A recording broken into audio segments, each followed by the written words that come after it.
Welcome to Biohacking with Brittany. Thank you for tuning in. This is a place where I talk about health and wellness and nutrition and everything that kind of goes in line with that. I dive into a lot of mindset, stress management, and burnout in this episode.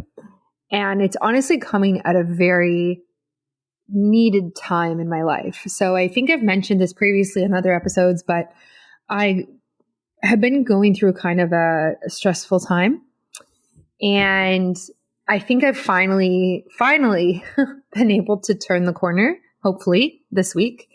And this podcast was actually recorded this week. And I think it was one of those things that really did help change my mindset and change my thoughts around everything that I have been going through personally and in my business. So I think you're going to get a lot out of this episode. I have been dealing with a lot of transition in my business into what I want it to be. And also like going through this transitional period in my life as well personally right now. And just feeling like I've been burning the candle at both ends. And last week I went to California for the week and I took time off, which is also why there hasn't been any podcast episodes for a week.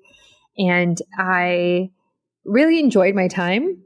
I broke my preconception cleanse. You know, we had a bunch of wine in Napa and Sonoma and Glen Ellen, which was beautiful and so much fun with friends. And then we went down to the coast and we went to Monterey, Carmel, Pebble Beach. Where else did we go? We went to Big Sur. And so we kind of just did this road trip by the ocean and it was beautiful and it was really cool.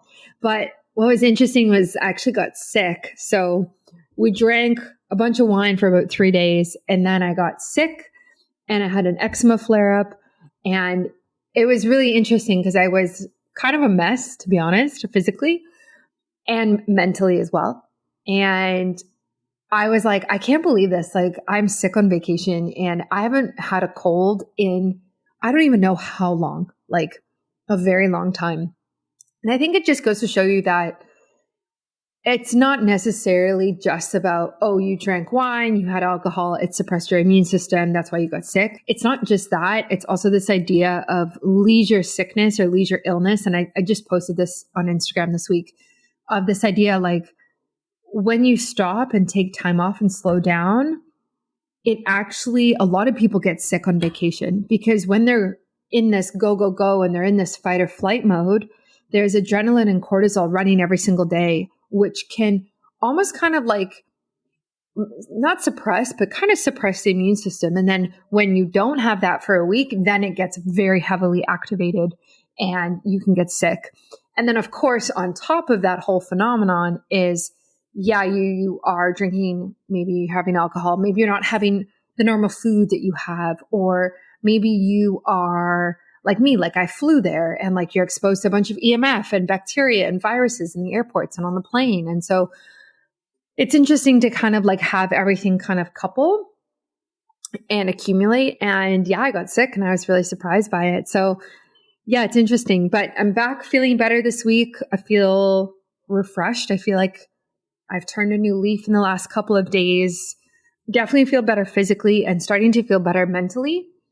I think it's like really important to share about this type of thing, to be honest. I know there's a lot of influencers or content creators or podcasters out there who don't necessarily share a lot about their personal life, but I'm kind of on the flip side where I really like to hear about the personal life of people because it makes me feel more connected to them. And it makes me feel like you're human too.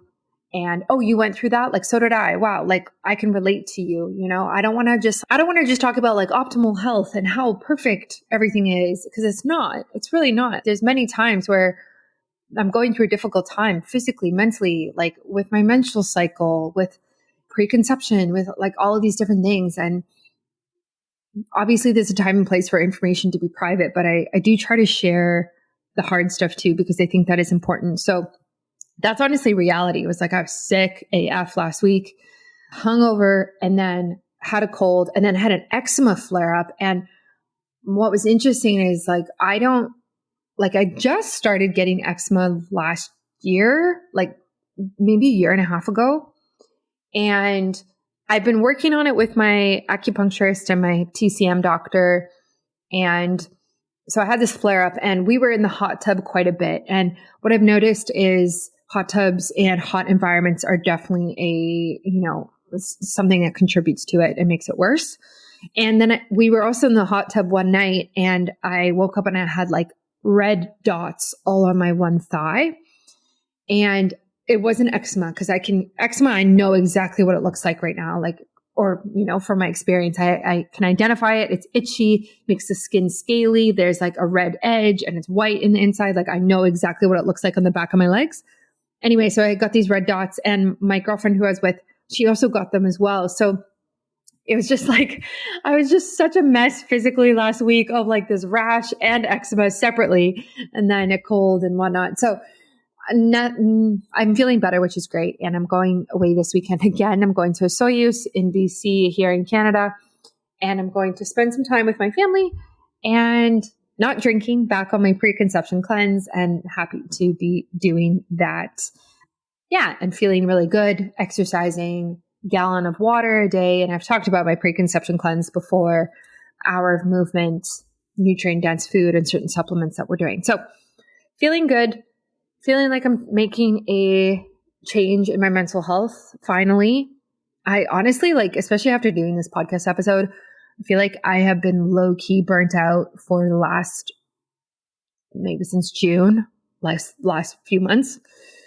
And there's like multiple reasons for that. I think that I've been working a ton and I think I've been lost in my direction in my business. And that's hard because it's hard to run a business without a goal or even have a career without a goal. Like, what's the end place that you want to be? And for me, it was always like, I just want to build a platform. And once I get the platform, then I'll do X, Y, and Z. But now I'm at this weird place of, oh, I've built the platform. Like I'm here. Like, oh, okay, now what do I do? Right? So I'm in this weird zone. And I think that's why I've been struggling the last few months because of that. Like I started my Instagram account in 2018. It was just an Instagram account. And my goal was, okay, like, let's build this to be big enough to be able to make it into something. And then came the podcast and then came TikTok. And now I'm like, and then the newsletter and the website. And then I was seeing clients one-on-one for a while. And now I have a digital guide that is awesome and does really well. And so now I'm just at this weird point of like, okay, you have the platform and you have the business and what do you want to do? And my ultimate goal is really to support women in holistic health, and optimizing women's health is my overarching goal. It's not necessarily just biohacking or just nutrition.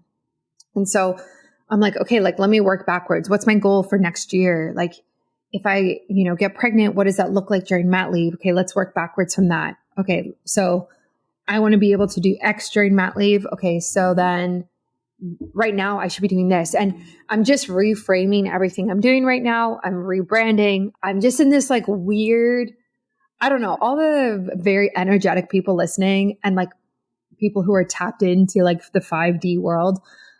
I just feel like I'm in this, like, I don't know how else to say it, but I'm in the transition of turning a new leaf, but I haven't like fully turned it.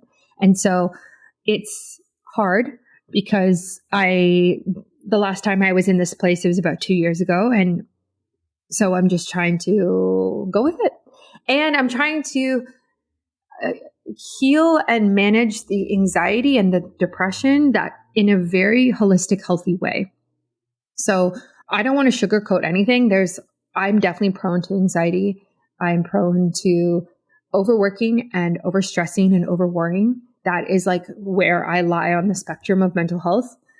Depression, not as much. My dad went through significant depression and I don't really talk about it a lot, but I've seen it really bad, like the worst of the worst, like hospitalized bad. And it was really difficult to go through and support him as his daughter when he was going through that. So I've seen depression firsthand and what it can do and how debilitating it could be. And I feel for him. I don't know why I'm even talking about this right now, but on the other side of the spectrum, like the anxiety can be debilitating as well. It just looks different. So yeah, I'm healing through my anxiety. I'm doing a lot of things like healing baths, a lot of incense, a lot of ear massages and orienting myself, a lot of reducing my caffeine.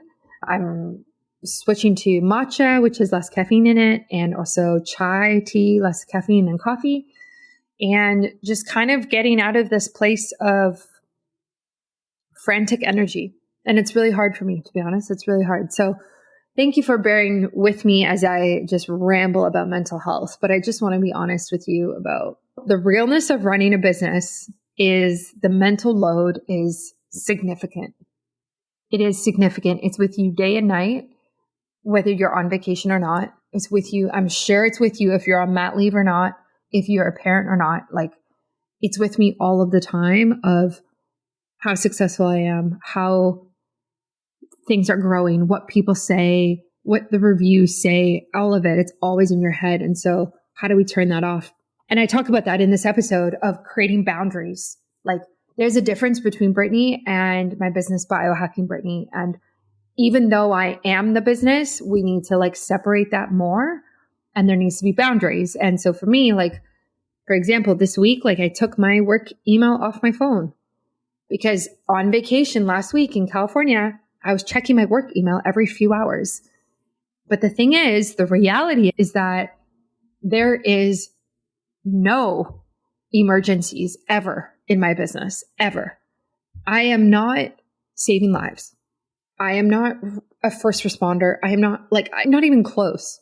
So what on earth could an email come in that would make me drop everything and be like, oh, wow, okay, got to do this right now. It's like, no, like, I can check my email on my computer once a day and, things will run fine. Like, they will. No one is going to even notice. Like, do you know what I mean? So those type of boundaries are important. And learning not to work on weekends is a hard one for me. And that's another boundary I'm putting in because I just want to get to a place where my mental health is better. So that's what I'm working on. There's a lot of mental health work right now, a lot of stress management and stretching and feeling good in my body, I think, is also important. So I hope that resonates with some of you. I think it will. And the last time I talked about my mental health and stress on my podcast, I actually had a lot of you reach out and just say, hey, thank you. Like, I needed to hear that, or I'm here for you. And I love your content and thanks for being authentic. And so I hope that you know that if you are going through anxiety or depression, like, you are not the only one. We all face it in different times in our lives, in different seasons. Sometimes it's worse than others, but it can get better. And there are so many things that you can do, so many little tiny habits that you can bring in day to day so that you can feel better. So I really just want to encourage you. I'm going through it too, and I'm trying to take care of myself as well. So continue what you're doing. I hope this podcast episode really speaks to you. It's all about burnout. It's about being a female as an entrepreneur, or climbing the corporate ladder, or as a mom who's feeling like she's holding 10 plates in the air at all times and she can't give them to anybody else because they won't do it right, or one might drop, right? And so it's all about that. It was a great episode and it was very well timed, as these things tend to be. So enjoy it. A quick shout out to the partners of this week who make this show possible. Without them, it would not be possible. So Inside Tracker, I was actually just going through, it's funny, I was actually going through my blood work today and I was looking at my ferritin levels, my iron versus ferritin, and trying to understand the difference. Ferritin is like stored iron. Iron is like the active form currently in your blood. And I was looking at it just in relation to my health and things where I'm at. So I get tested with Inside Tracker every quarter. They come to my house, they do a blood test, and the data and information is so important. Whether you are in your preconception era, you're trying to conceive, pregnant, postpartum, or you are premenopausal or menopausal, or as a woman, or even a man, wherever you are, the data is so valuable. Get yourself tested so that you can know where you're at and then make smarter decisions based on that. Shout out to Bioptimizers. I took their digestive enzymes with me because we definitely had a bit more going out food. Like we ate out way more. And as you know, when you eat out, there can be a lot of seed oils and processed food and things. So their digestive enzymes are fantastic. I have about 3 to 4 with every meal, especially when I go out. And then I also kind of dig into them when I am feeling very bloated. Like if I'm having digestive issues, then I'm like, okay, I need to be having enzymes every meal for the next few days. Like let's get digestion back on track. And so that's what I've been doing with that. They also have a great sleep product.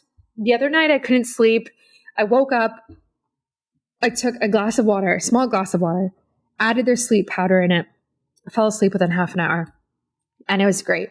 And this matters because their sleep powder that they have has all of the ingredients that are precursors to melatonin. So it's not like you're taking this big dose of melatonin where you wake up really groggy the next morning and you're like, ugh, like I feel like I could still sleep.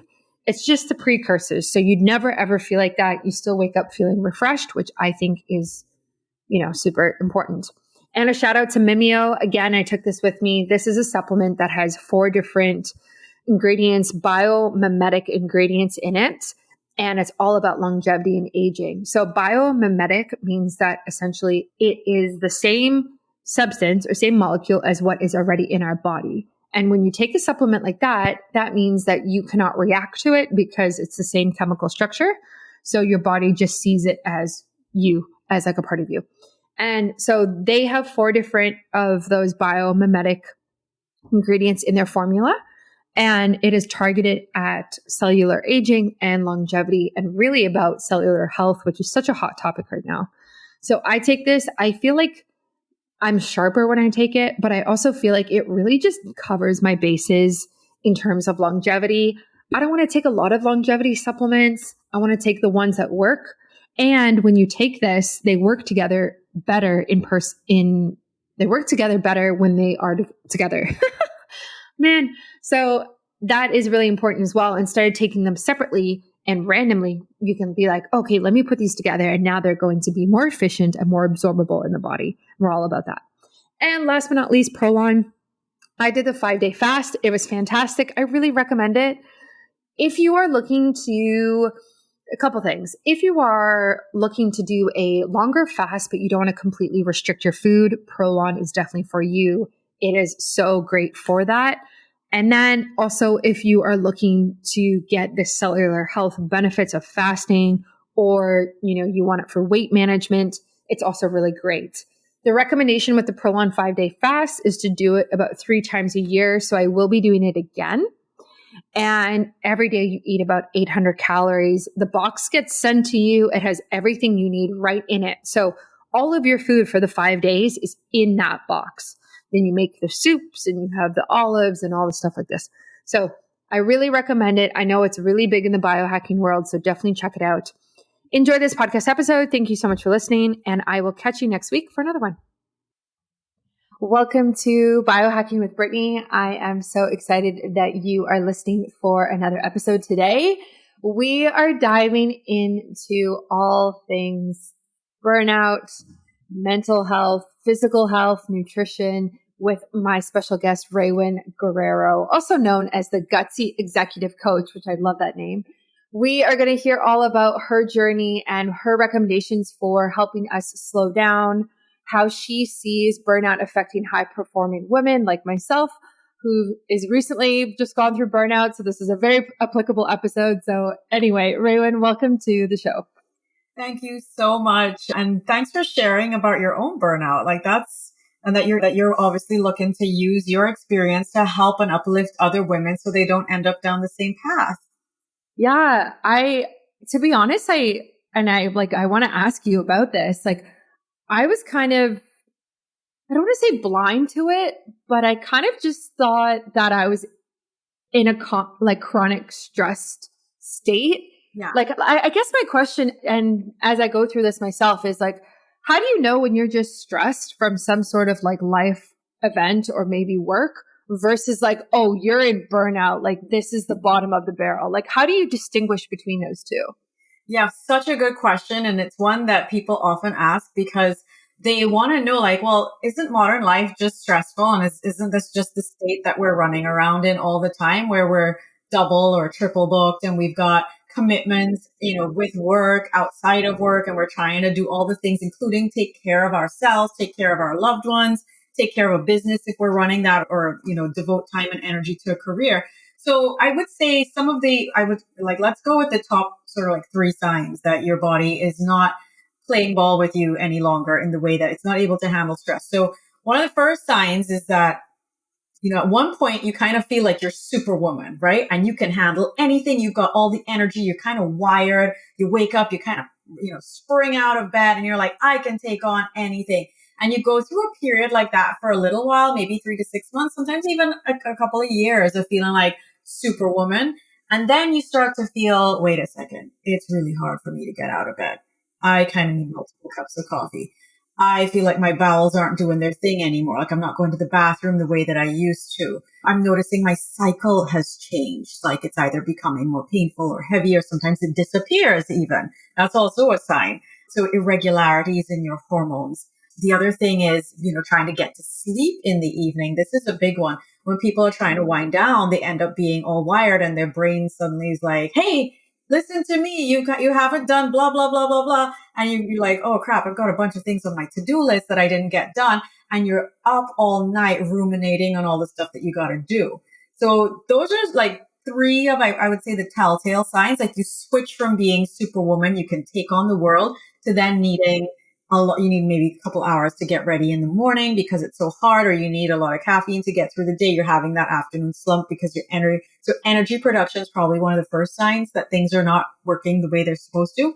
So, normal stress is different in that way. You still have energy. You're still okay. You're still sleeping okay. But with burnout, your energy starts to tank either first thing in the morning or mid-afternoon. And then sometimes you get a boost of energy in the middle of the evening when you should be winding down, tired but wired kind of thing.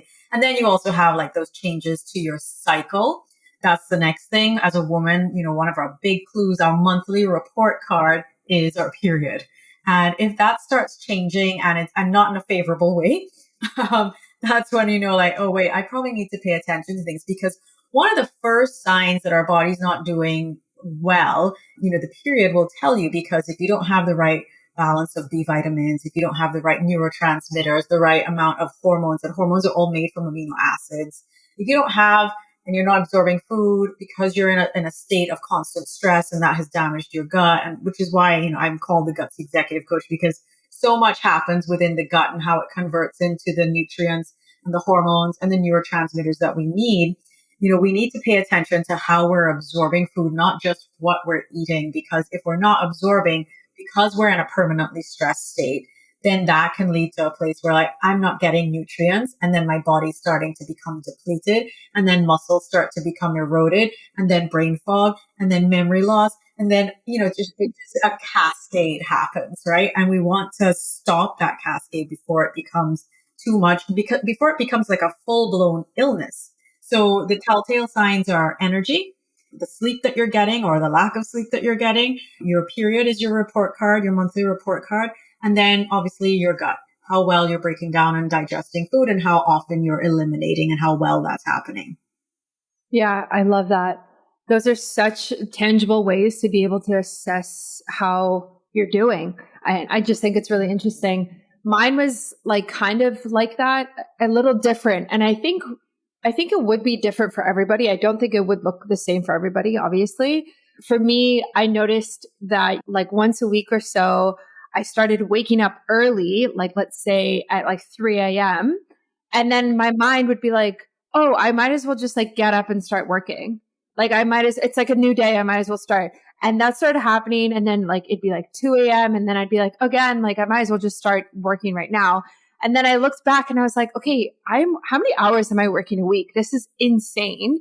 So like the sleep dysregulation, it wasn't that I was struggling to fall asleep. It's that I would wake myself up earlier and just like have that cortisol rush right, like so too early in the morning when you're typically supposed to get it around, 6, 7 a.m. I was getting it at 2, 3 a.m. and then couldn't go back to sleep and just got up and started working. And that is like, something is off here. This shouldn't be happening. Exactly. And, that was the other thing that I would have gone into. And I'm glad you went there. So it's either you have trouble going to sleep or you're having this blood sugar slash cortisol dysregulation. And the both are intrinsically linked. They're linked together. So if the cortisol, when you're waking up at that 2, 3 in the morning, very often we say it's either two things. It's one, a blood sugar issue, or two, which is linked to the cortisol, or two, there is some sort of underlying pathogen that is becoming active at that time. And they say around 2 o'clock in the morning is liver time. And that's when the body's supposed to be detoxing. And if you're waking up at that time, that means that something's either stirring, like something biochemically is stirring within you,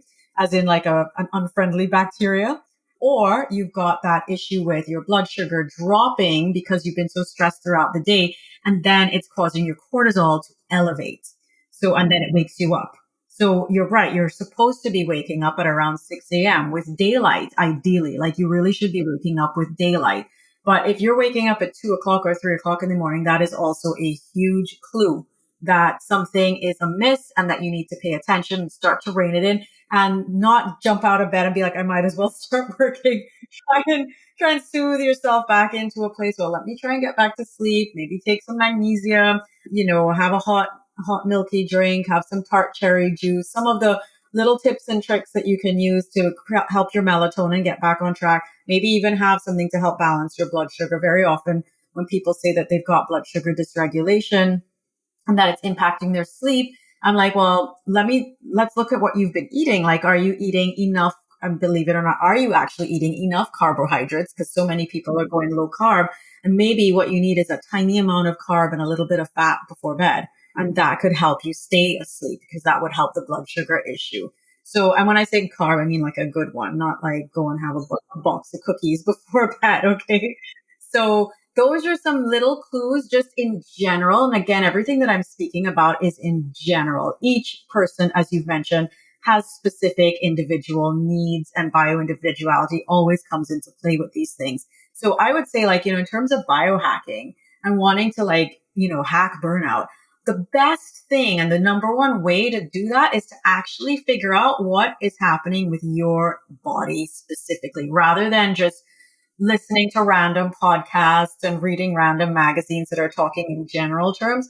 Look at what's happening with you specifically and doing the investigative work that requires. And I know you and I have connected via the Women's Biohacking Conference, and you heard me talk a lot about know your own data, collect your own data, whether that's wearing a CGM and figuring out what your blood sugar is doing, whether that's wearing an Oura ring and figuring out what your sleep's doing and your heart rate variability and your respiratory rate.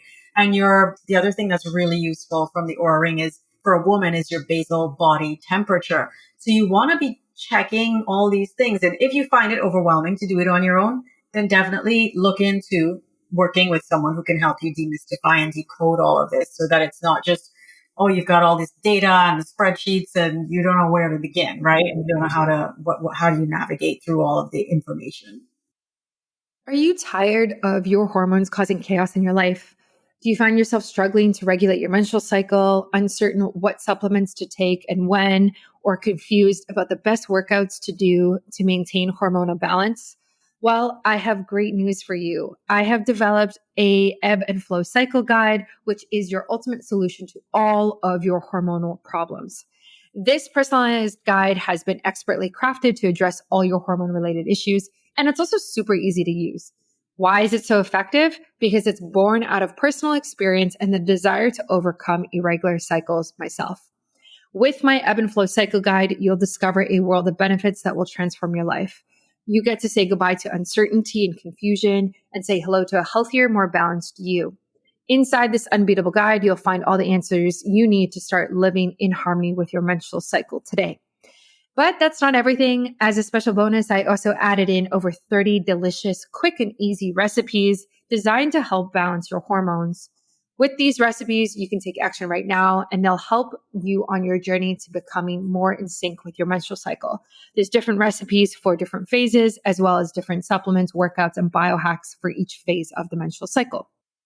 Don't let your hormone imbalances hold you back any longer. Trust me, I've been there and I wish I had this guide to help me when I was really struggling in the weeds of my hormonal chaos that I was going through. You can grab your copy of my guide right now in the podcast description or visit my website. It's super easy. It's right at the top for you to get and download today. Enjoy this episode and I will catch you on the next one.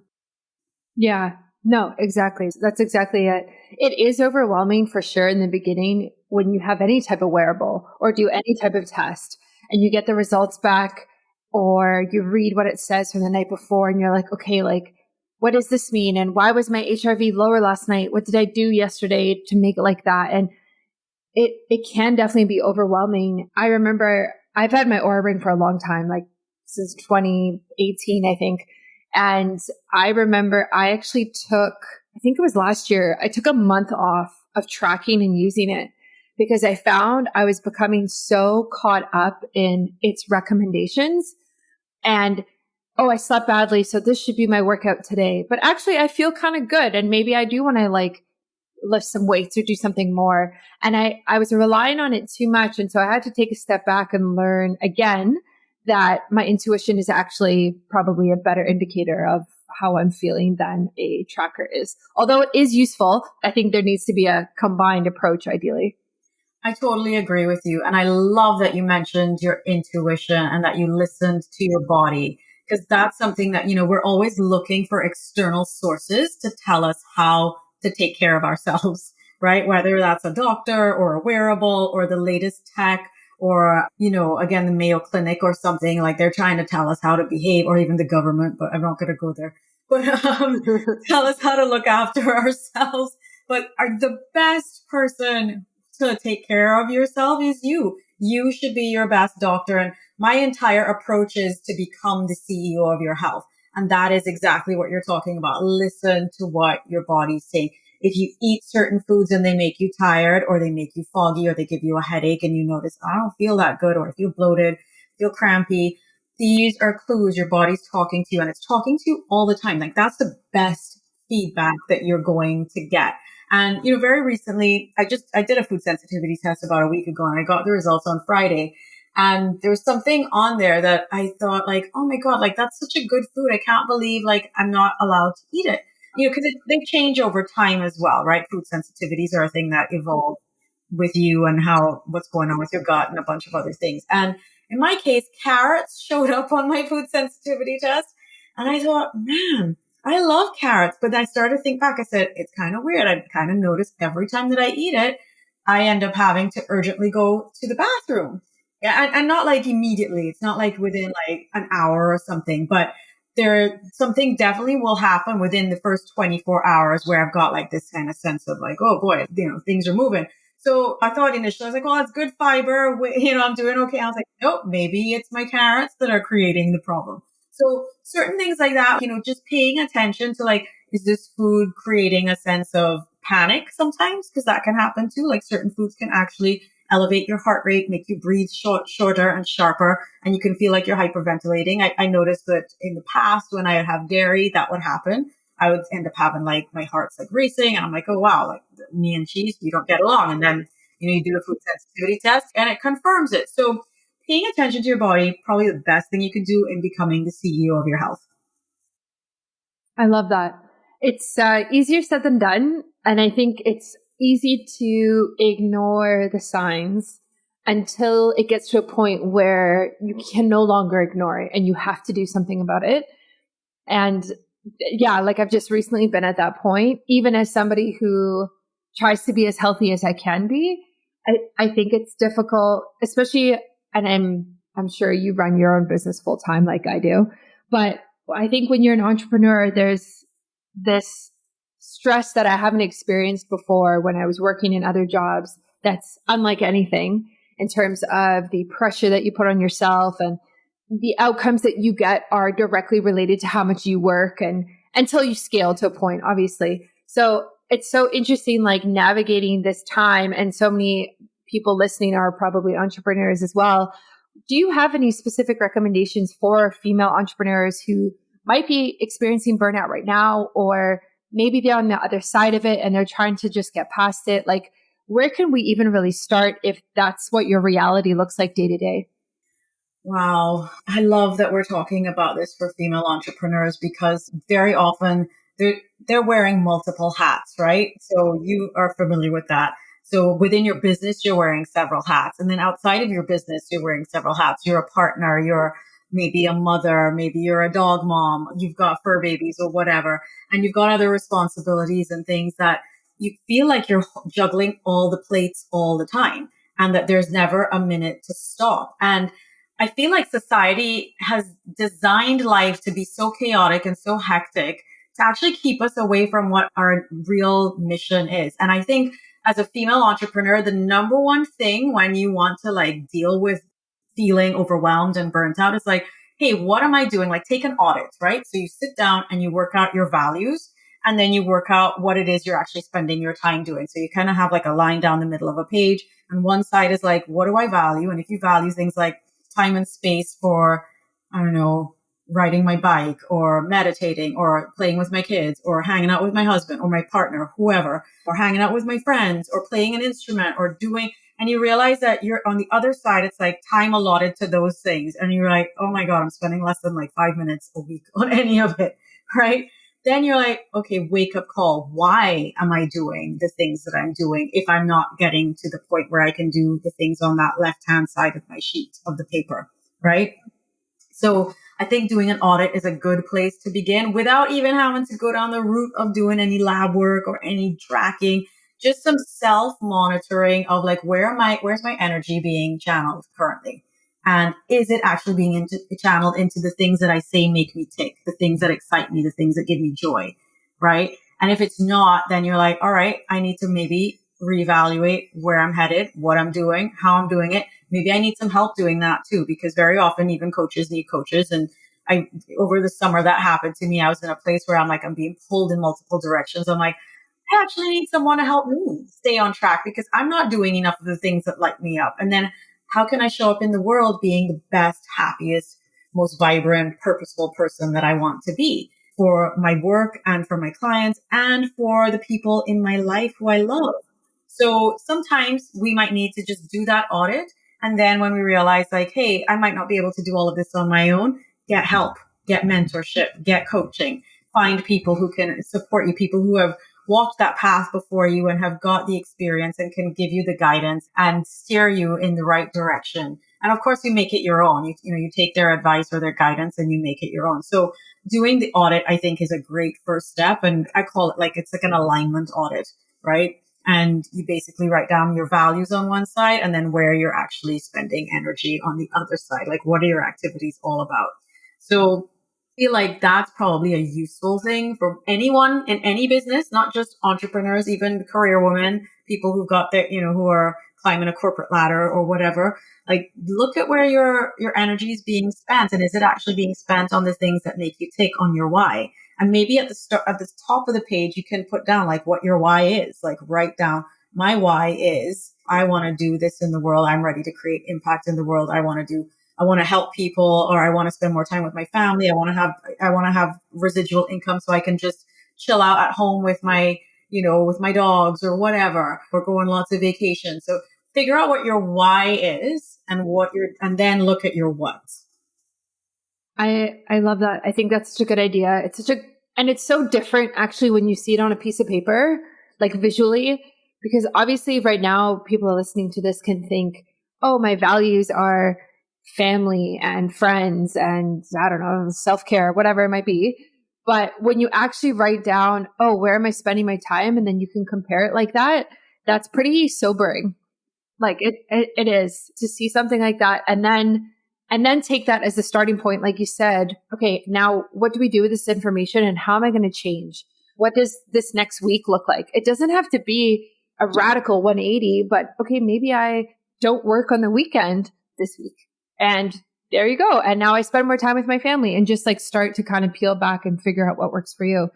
But yeah, it's not easy, especially once you're in the spiral of just working a lot or whatever it might be that you have gotten caught up in.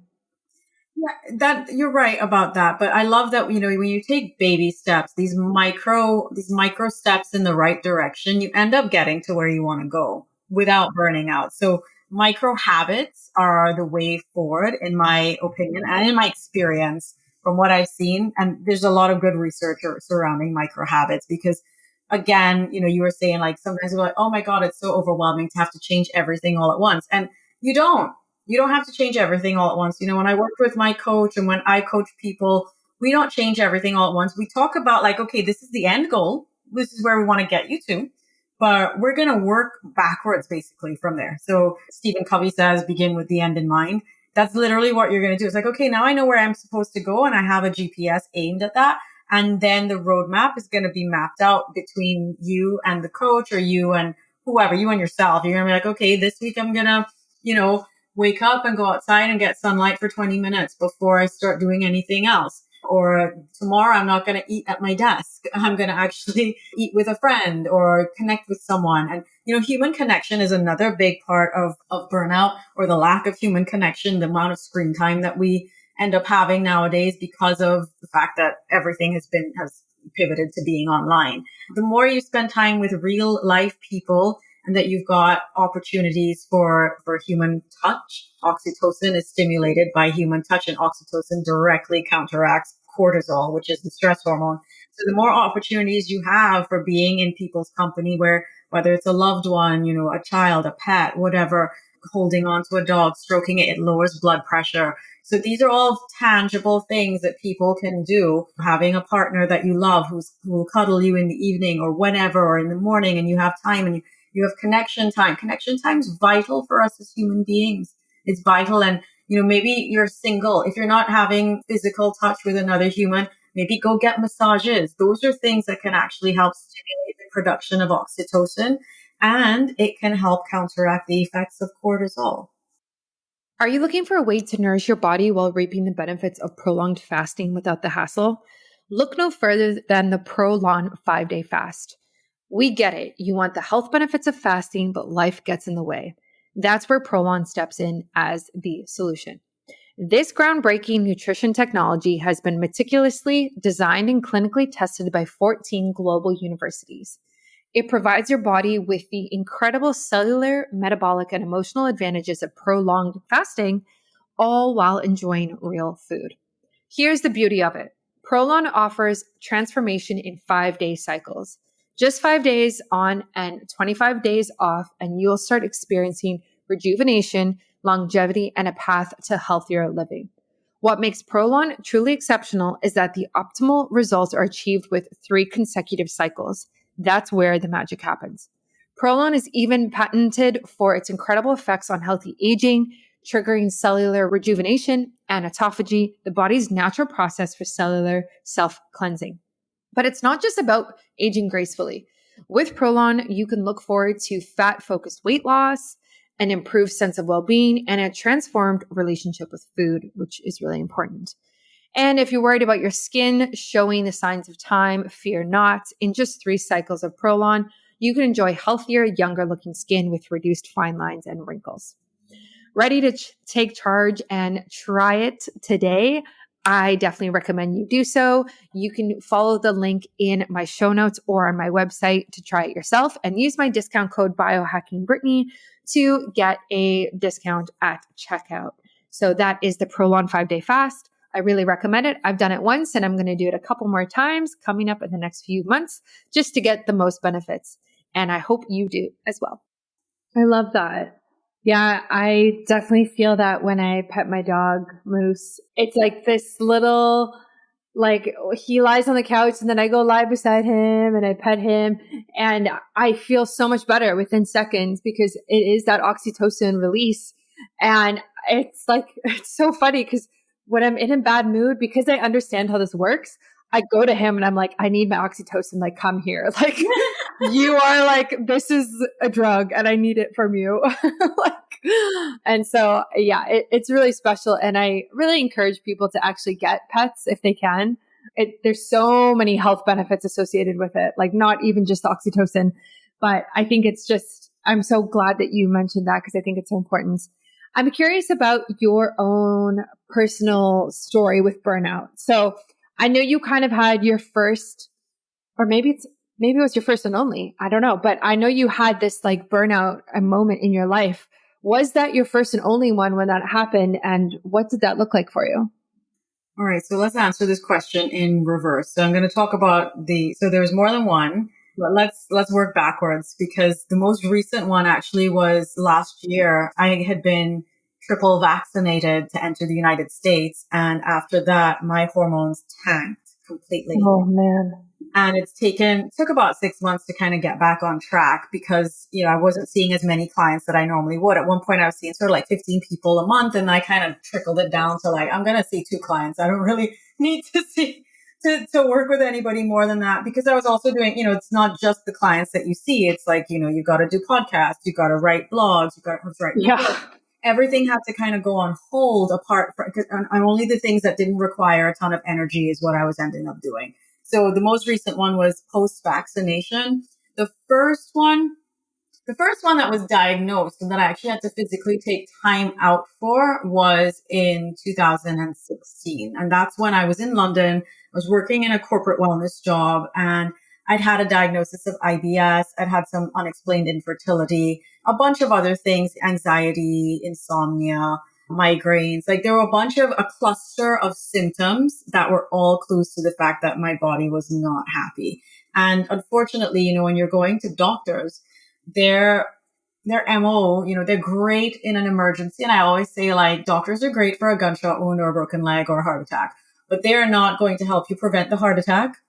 And obviously they have nothing to do with the gunshot wound, but they're not going to help you like prevent any of the, like the unexplained infertility. They were all stumped. They were just like, well, if you want to have a baby, you're probably going to need to like do tons of rounds of IVF. And I'm like, there's no reason why my body should be behaving this way. And of course, this was before functional medicine for me too, right? So like 2017 was when I ended up studying functional medicine. So I was kind of reliant on them for information, for guidance, for insight into what was happening with me. And they weren't able to give me very much apart from like, well, your labs all look okay, so it must be in your head. Like maybe you should go see a psychiatrist. And that was super depressing as well. So, my big moment happened in 2016, and it was a bunch of things all at once. I'd had like 5 line managers in 4 years, and my grandmother died. I broke my ankle, like literally all at the same time. Wow. Yeah, literally all at the same time.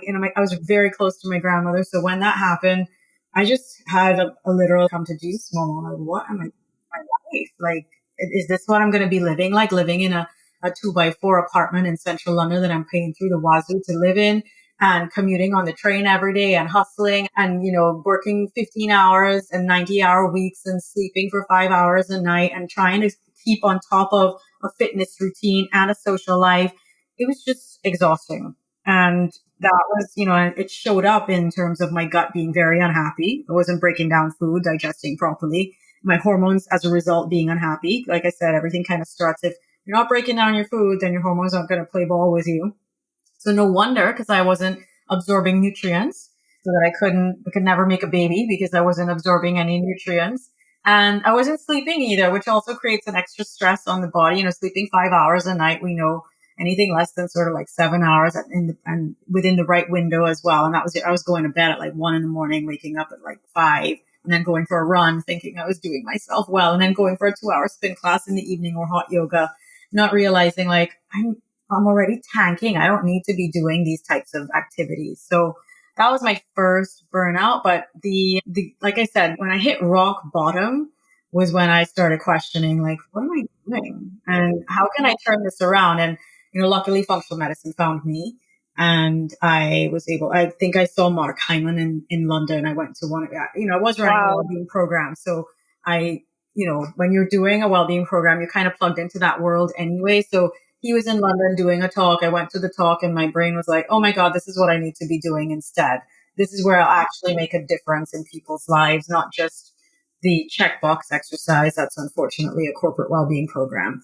Although I'm sure there are many good corporate well-being programs out there, but at the time, the one that I was involved in, I wasn't really moving the needle on anybody's health, and I was wrecking mine. So I needed to take some authority and take back my health. And that's why I want to help people do the exact same thing, because very often either a partner or a boss or something toxic is in your life that's robbing you and stealing from you, stealing your energy and your joy and your zest for life, and keeping you sick and tired.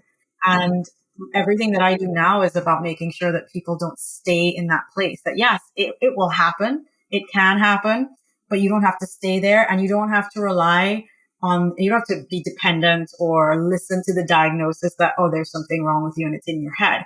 Because ultimately, yes, my blood work for the doctors didn't show very much, but when I did all the functional labs and I saw that I didn't have the right balance of good bugs. In fact, I had this overgrowth of bad bugs and not enough good bugs, and that I had a porous gut. It was leaky, and I had no enzymes to break food down. And my pancreas and my liver and gallbladder were not happy. So there was all this stuff that the functional labs were able to show me that the doctors couldn't see with the blood work. And very often when people come and they say, hey, I've had all these labs and everything's normal and nobody knows what's wrong with me, I'm like, well, if you have symptoms, everything's not normal.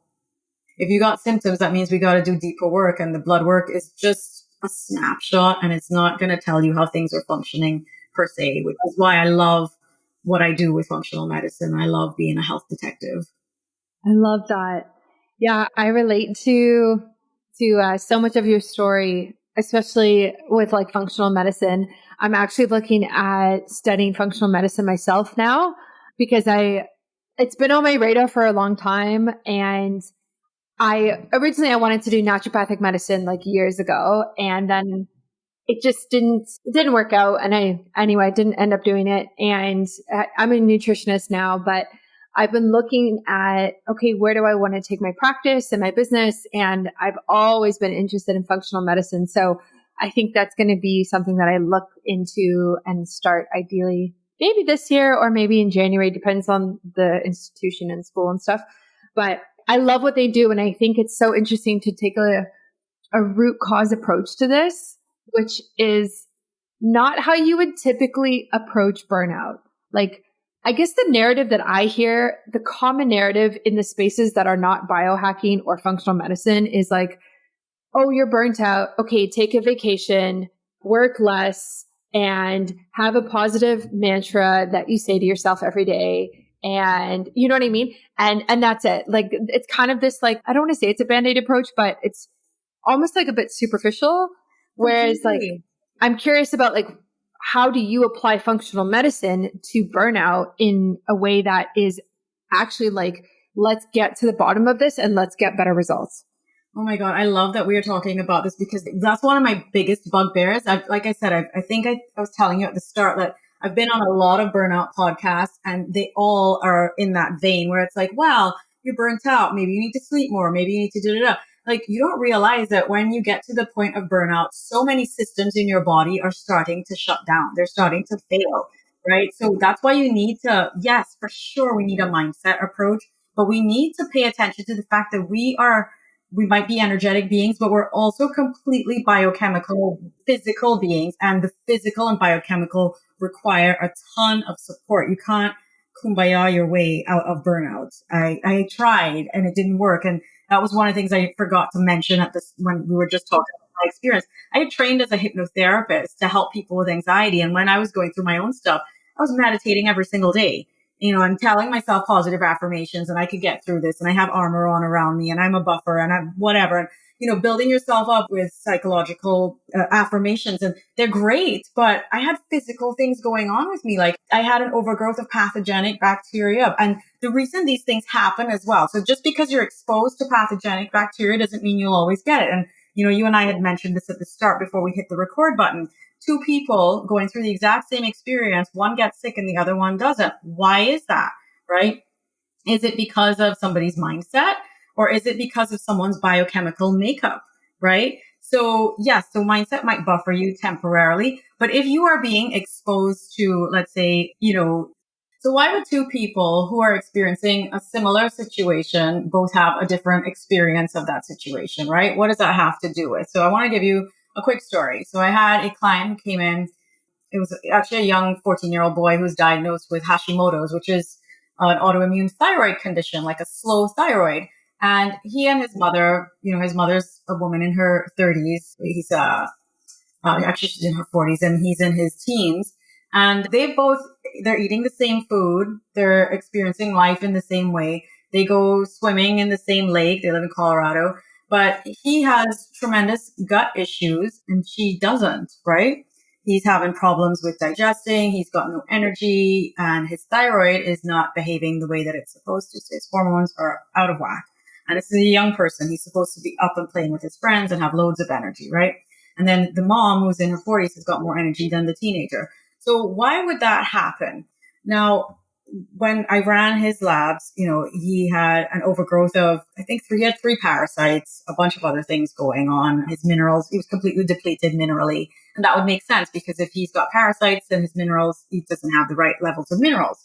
And that would impact the thyroid in a huge way. So he was hypothyroid with an autoimmune illness and his mother was healthy, doing well, despite doing all of the same things, right? Like they would go swimming together and all. And I said, well, where do you think you got these parasites from? Do you guys have a well? She's like, well, we swim. Every summer we go swimming in the lake. And I'm like, all right, so both of you go swimming in the lake, but one of you's got parasites and the other one doesn't. So why would that happen, even though they've both been exposed to the exact same stressor? Well, one, his immunity and his immune system probably isn't developed well enough. And in the case of someone, let's say in a corporate environment, if you're not sleeping the right amount, if you are stressing more than other people, then you become more susceptible to stressors like pathogens and parasites and mold and heavy metals and those kinds of things, right?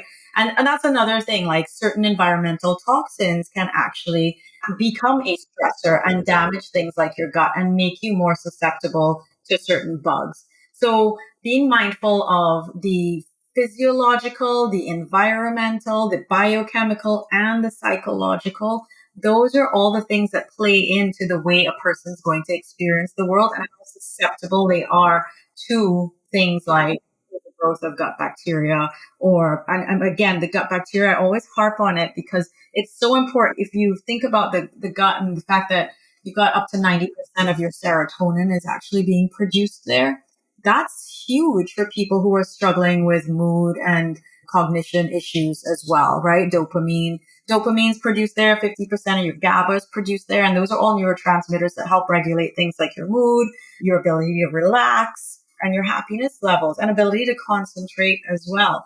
So if those are out of balance because your gut is being tormented by whatever you're exposing it to, and also potentially other things in your environment, people, situations, etc., that might be making you more stressed than you should be, it will deplete things like your good levels of bacteria and your neurotransmitters as well. Let's talk about getting the remarkable benefits of fasting without the daunting commitment of long-term fasting. As a dedicated professional, always on the lookout for ways to enhance my health and well-being, I've explored intermittent fasting extensively. And if you're a listener of the podcast, you know this. However, I've often found myself pushing the boundaries and experiencing adverse effects such as sleep issues and energy slumps, and also hormonal issues. While intermittent fasting did offer some positive outcomes initially, like many of us, I struggled to incorporate it long term without it really disrupting my daily life. However, my life has recently taken a turn for the better, all thanks to Mimeo. This is the world's first biomimetic supplement. This incredible innovation is the accumulation of years of rigorous clinical research, meticulously designed to replicate the effects of a 36-hour fast at the cellular level, which is wild. With Mimeo, I can now experience the holistic benefits of fasting without enduring prolonged periods of hunger and deprivation. Are you intrigued about the benefits? Let's get into it. First and foremost, Mimeo activates your cells' innate regenerative capabilities, much like fasting itself. This translates to optimized metabolism and better control over hunger, which a lot of us really value if we're trying to watch our weight. Secondly, it significantly boosts energy levels and accelerates recovery, making it an absolute game changer for active individuals like myself. Thirdly, Mimeo elevates mood and sharpens mental clarity, enabling us to be at our absolute best every single day. I definitely notice this, especially when I take it right before work in the mornings.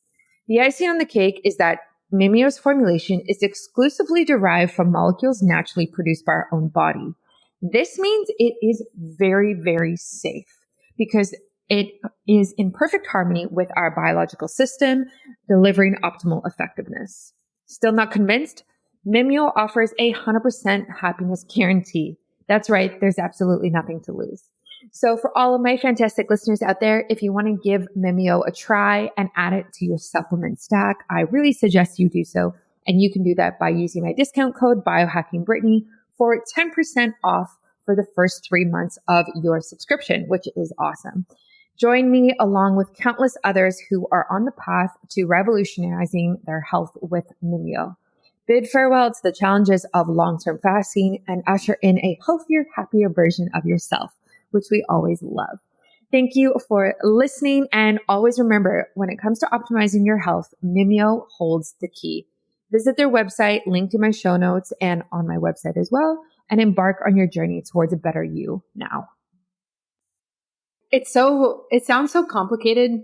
Honestly, like it sounds like a lot for the average person to think about all these different things in terms of neurotransmitters and gut bacteria and food and their environments and psychology. Like it's so complex, and the human body is so complex that it makes sense that it takes a while for burnout to actually occur, or like for that level of stress to actually occur, because I think it is so complex that you almost just wouldn't feel it right away. Like it's like a snowball, right? Like just going down a mountain that slowly gets bigger and bigger. Like I just find it interesting that, like you said, like you can have two people in the same situation and experience something so different, but what was their history like? And we don't know necessarily what their health looked like day to day for the past few years that led them to that point. And so it's just complex. And I can't help but think that the average person might just be overwhelmed by this. Like, and that's the point as well, I guess, is that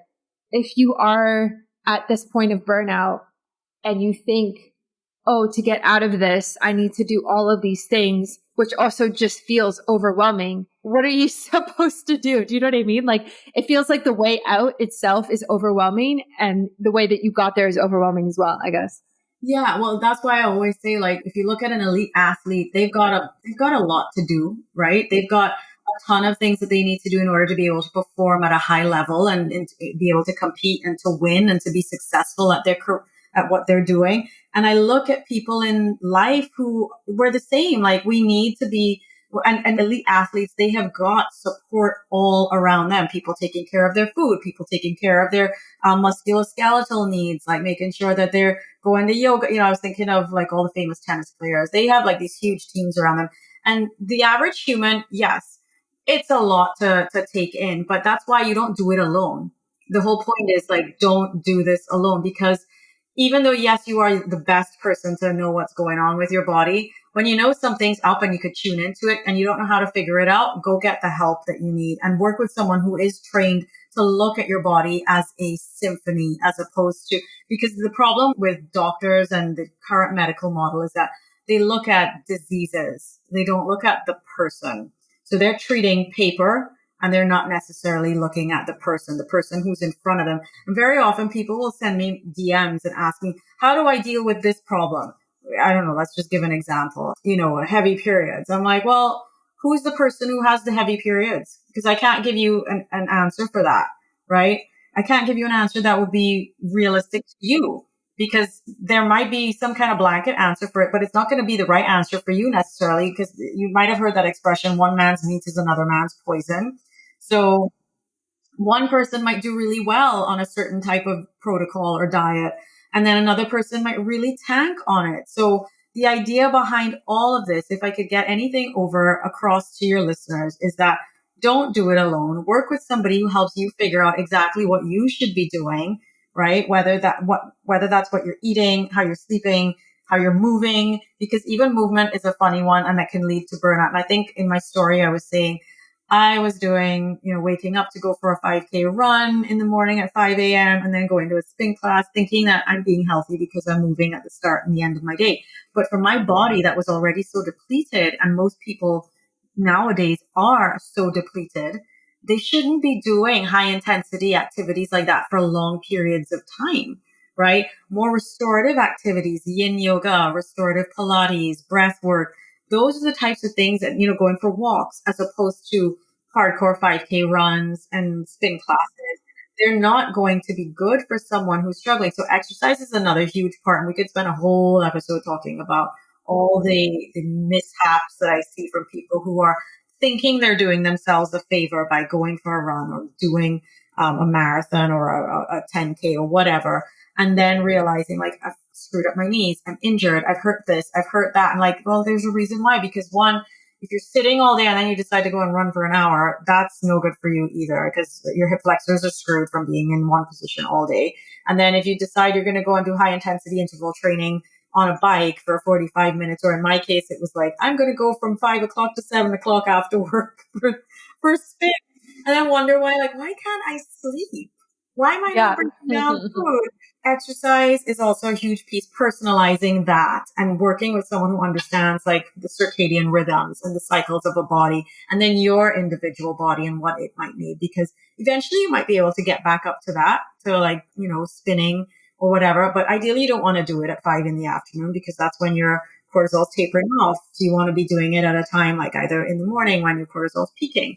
So I think all that to say, it might be complicated, but it's pretty simple when you think about it. It's just like, listen to what's going on with you. If you realize that it's out of whack, go find somebody who's going to look at your individual data and do the types of labs that I've been mentioning, looking at your cortisol levels and your sex hormones, your progesterone, your estrogen, your testosterone, your DHEA, looking at the pathways as well, and who will decipher all of that for you and distill it down into a format that's easy for you to digest and create that roadmap with you to help you get to where you want to go, which is ultimately you want to live longer, you want to live better, and you want to look and feel great. Mm-hmm. Yeah, absolutely. I love that. And yeah, I think what you said is so true. I have a few friends, actually just spent a week with one of them last week. I was in California, and she is so type A, and like that's how she identifies. And she was talking to me about being type A and stuff. And I can also be very type A, so I get it. But I also understand like the type A mindset and the type A way of living just runs down your body. And I've been there, and I just saw it in her, and we're talking, right? And there's no judgment or anything like that, but she's like talking exactly like you said, like gets up, goes for a run in the morning, works, has coffee, has more coffee. And she's talking to me about getting pregnant and how the hardest thing is going to be because you're not supposed to have a lot of coffee when you're pregnant. And like, those are the conversations we're having. Right. And I'm like, okay, girl, like, you call me when you get to that point. I'm going to help you because life is going to force you to slow down. And so I love that in your work, you actually emphasize slowing down. And I would love for you to talk more about that and some like practical strategies of like, what does that actually look like? Like in a week for a woman, let's say she's in her fertile years and she has a career, like what does that look like? Or maybe she's a mom. I don't know. But I'm just saying, like, what does that look like in terms of, hey, I have balance in my life and I'm slowing down, but I'm still successful at my job, successful as a mom, as a partner. Like, what do you recommend for that? Well, I think one of the first things I want people to understand is that you're never going to be perfect all of the time. So the perfectionism that you're going to have it right every single day, just throw that out of the window, right? We're working with 80-20. If you can get it right 80% of the time, you're doing better than most people. And that's actually going to be better for you than being in that type A kind of mindset of like, I've got to have everything. I've got to have it all, right? I've got to have the kick-ass job. I've got to have the kick-ass relationship, the kick-ass house, the kick-ass kids. Everybody's like, just throw all that out of the window. Throw out the perfectionism. Throw out the comparing and despairing attitudes as well, because that's another big driver for type A types, because they're like, oh, wait, everybody else is getting ahead. They're getting ahead faster than me. I need to be leading the pack. And they're in that space of putting themselves last because they want to be first ahead of everybody else, right? And when I say putting themselves last, putting their health last. And you talked about life is going to force your friend to slow down. I hate that that's going to happen, because that's unfortunately exactly what does happen. Like if you do not make time for wellness, you will be forced to make time for illness. So from her perspective, and for all the type A's who are listening out there, like take this as a cautionary tale. Sometimes your biggest wake up call could be a heart attack. Like you might have no symptoms and then there's a heart attack that hits you. You know what I mean? So being mindful of like time to breathe, waking up and getting the sunlight, moving out of cities. I think like, I know everybody can't do that immediately, but have some kind of exit plan. Have some kind of plan where you are like, you know what, I'm not going to live in a concrete jungle for the rest of my life. This is not good for my health. There's so many studies that have proven that if you look at glass and steel, it actually revs up your nervous system and escalates cortisol levels. And that if you look at scenes with, water and mountains and trees and greenery or the ocean, it actually gets your heart rate to lower. It reduces cortisol. So spending more time outside, very simple, free. You don't need a functional medicine test for this. Just go outside. So looking at what does balance look like? How much time have I spent in the sun today? How much time have I spent connecting with friends today? How much time have I spent laughing today? Right? How much time have I, again, back to the things that light me up. How much time have I spent doing things that light me up? So doing that audit, maybe at the end of each day, practicing some gratitude, very, very transformational in my experience. Even people dealing with severe mood disorders like depression or anxiety, gratitude is a state shifter. It doesn't happen immediately, but like anything, like you don't go to the gym and suddenly lift weights and then you got muscles. You got to work at it. So you will work at your gratitude practice. You will work at your breath work. You will work at slowing down. The breath is one of the easiest ways as well to start bringing the body back into balance. So breath work, gratitude, carving out time. And in fact, for people who are listening, I actually do a talk on this, but I'm going to condense what, you're going to get the gist of it. I get everybody to pull out their phones and I'm like, okay, look at your calendar and look at where you can build in 15-minute blocks or 10-minute blocks. And I have a download and I can gift this to your users if you like it's a 10-minute reset and it's how to create a positive mind within 10 minutes at a time, right? So you can listen to that and you can block out your 10 minutes, whether that's in the morning. I personally find in the morning tricky because when I wake up, I have so many things on my to-do list that I want to just jump into and get done. So I kind of wait until about like 10 or 11 o'clock. Now I do work for myself, so I know this might not be everybody else's experience, but like if I wake up at 6, I'm getting up, getting all my stuff done, making my smoothies, sitting at my desk. And then once I feel like I've gotten enough off my plate, then I will go and have my 10, 15 minutes of breathing, practicing gratitude, closing my eyes and basically getting into a more positive state as well. So 10 minutes a day, pop that into your calendar, open it up on your phone, block it out throughout the day. If you notice that you've got like a lot of meetings that are back to back to back, look at where you can be like, hey, I'm going to need 15 minutes between these things, or even like a good half an hour to maybe have a human minute, like eat, breathe, get away from your desk, not stare at a screen. So, balance looks like the lesser screen time, more time outside, more time connecting with people that you love, more time breathing slowly as opposed to hyperventilating while you're at your desk or you're scrolling on your phone, less screen time. So I think that's like 5 things right there that people could do very easily that are leading you in the right direction toward being more balanced. The hardest thing for me is to shut off my mind at night when I want to sleep. And it is funny because I wake up tired, already thinking of when I'll go back to bed. And on the exact moment I lay my head on the pillow, it feels like a machine of crazy what if thoughts is turned on. Does this ever happen to you? Let me tell you my secret to deal with this. You have already heard of magnesium breakthrough by Bioptimizers, which I talk about all the time, and how it's great for sleep and promoting calmness and relaxation. What I found out is that the brains behind magnesium breakthrough have taken it to the next level with a product specifically designed for sleep. And it is called Sleep Breakthrough. And it has been a total game changer for me. Sleep Breakthrough is a delicious pre-bed drink that combines the power of magnesium with other natural ingredients like valerian root to help us fall asleep faster, stay asleep longer, and wake up feeling refreshed. Since I started taking Sleep Breakthrough, I've been waking up feeling well-rested, energized, and ready to tackle the day ahead. I highly recommend giving it a try. Trust me, it really works. This is exactly what I take, especially on the nights when I wake up in the middle of the night and I can't fall back to sleep. I will take 1 scoop of this in my water and then I'm asleep within a half hour. You can visit sleepbreakthrough.com/biohackingbrittany and order now. And in addition to this, you can use my promo code biohackingbrittany and you will get extra gifts at purchase that are secret. And you have to go to the page to find out what those are. So sleepbreakthrough.com/biohackingbrittany to get your sleep breakthrough and enjoy. Yeah, I love that. I have talked about that and thought about a lot of those things very frequently. What's stopping you from putting it into practice? Let's coach. I do put quite a bit of it into practice. One thing that my husband and I are talking about right now is moving and like what that's going to look like. And that's a big thing for us right now. We both work from home and we both work online, and we can both work from anywhere. So it's kind of, and we live in an expensive city in Vancouver in Canada. And we're kind of at this point of like, we love it here. We do. But at the same time, I'm like, oh, I really want to be in nature more. And I want to have better work-life balance and be kind of out of this whole hustle and bustle that tends to happen, especially in big cities in North America.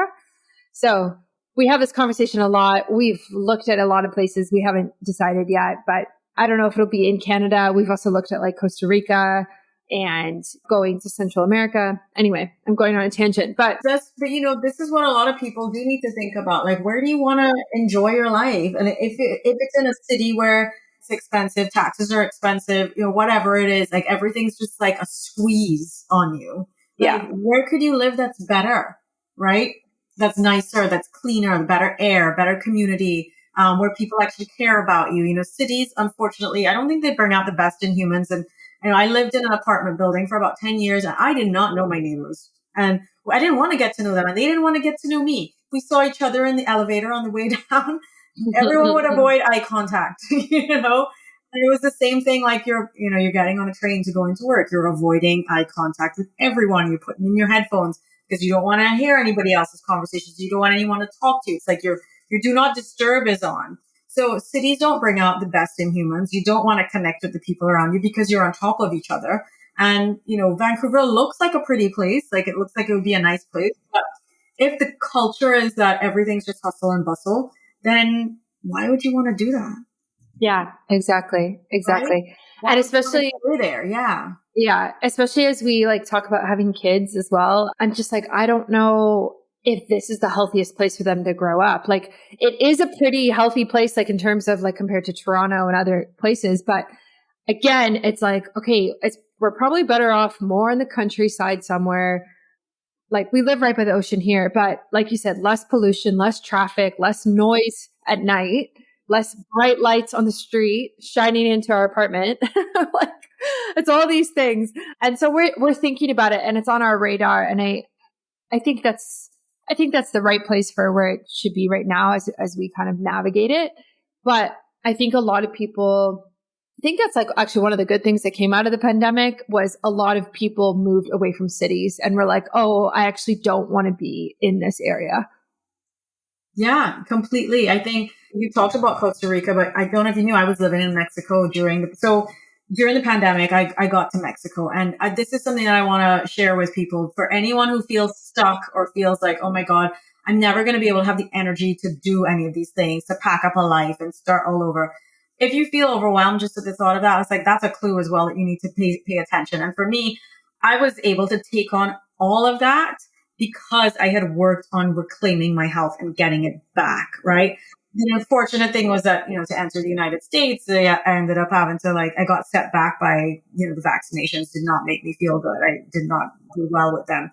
However, because I know everything that I know, I've been able to recover from most of the side effects of that. And yes, it is a work in progress, but I definitely have my energy back. Like I've done my repeat labs. A lot of my markers are in a much better place than they were back in October 2022 when it was all very recent.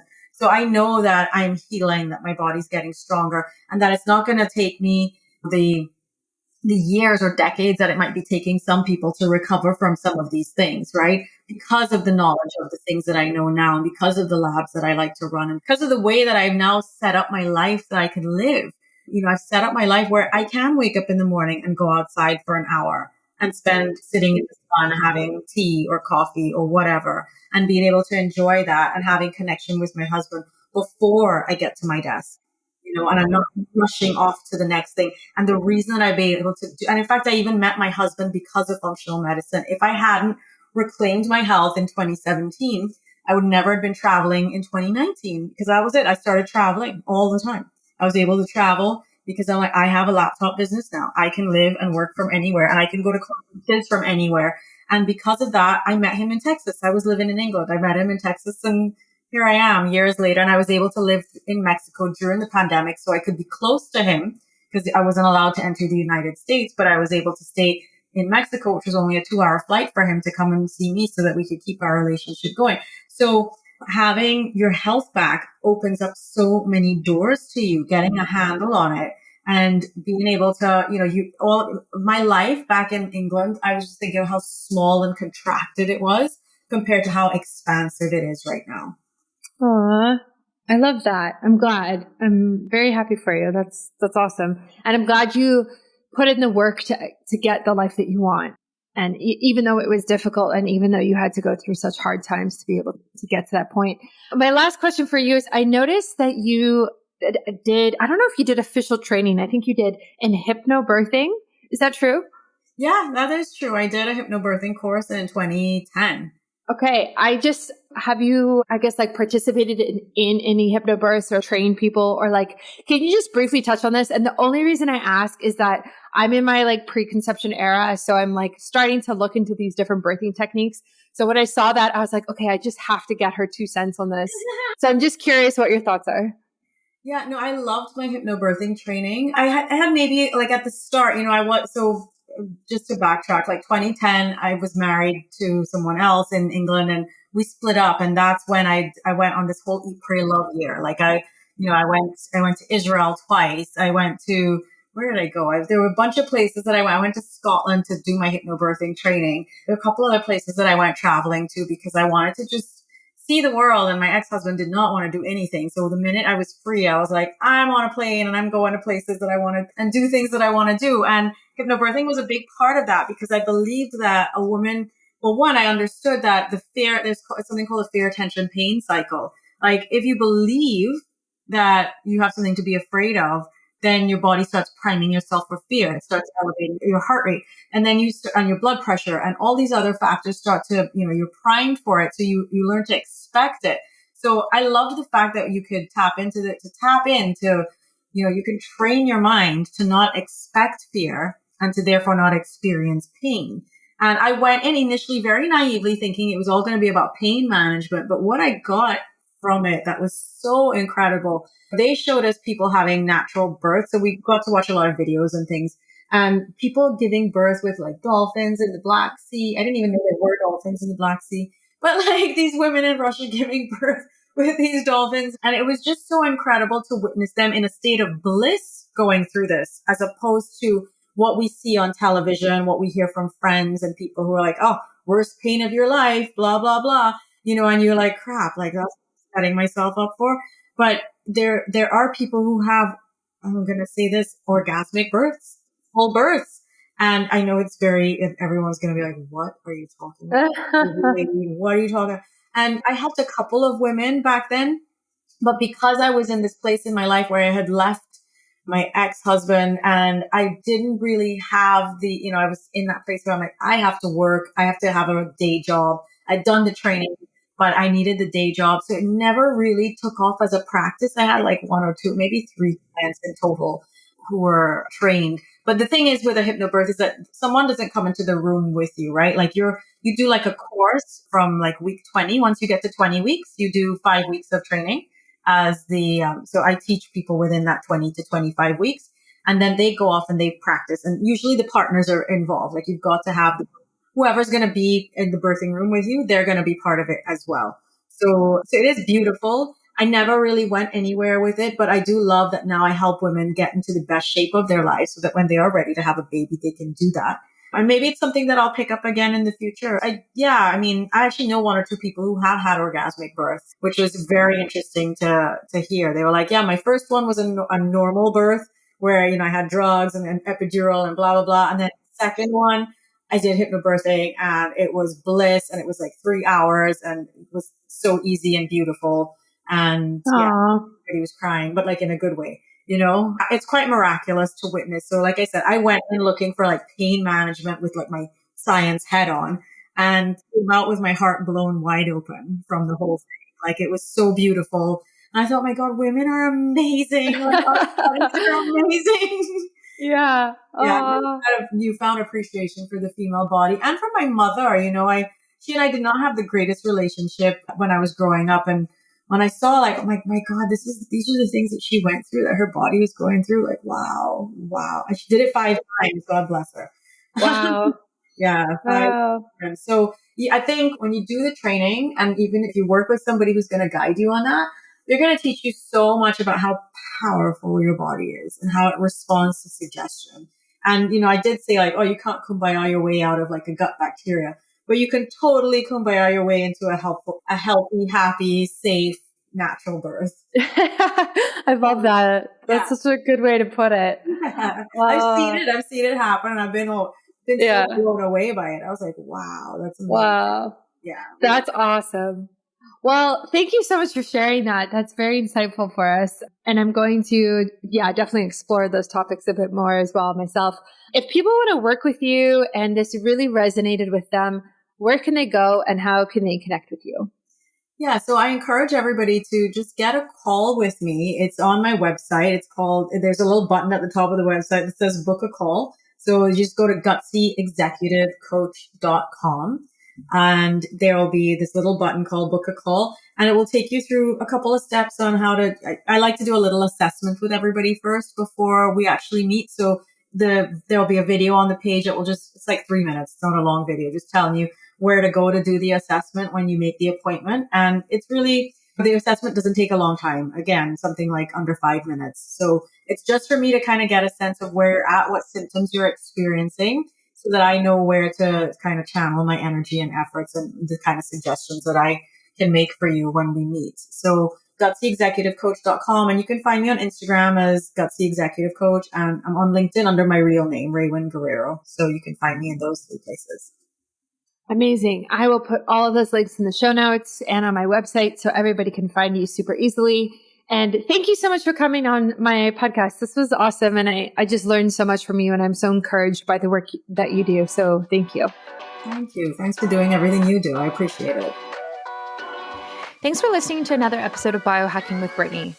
If you're interested in finding the show notes or the sponsors for this episode, you can do so on my website, which is biohackingbrittany.com. Remember to follow me on Instagram, where I'm most active. My handle is @biohackingbrittany. And if you're interested in working together and you want to email me directly, you can do that.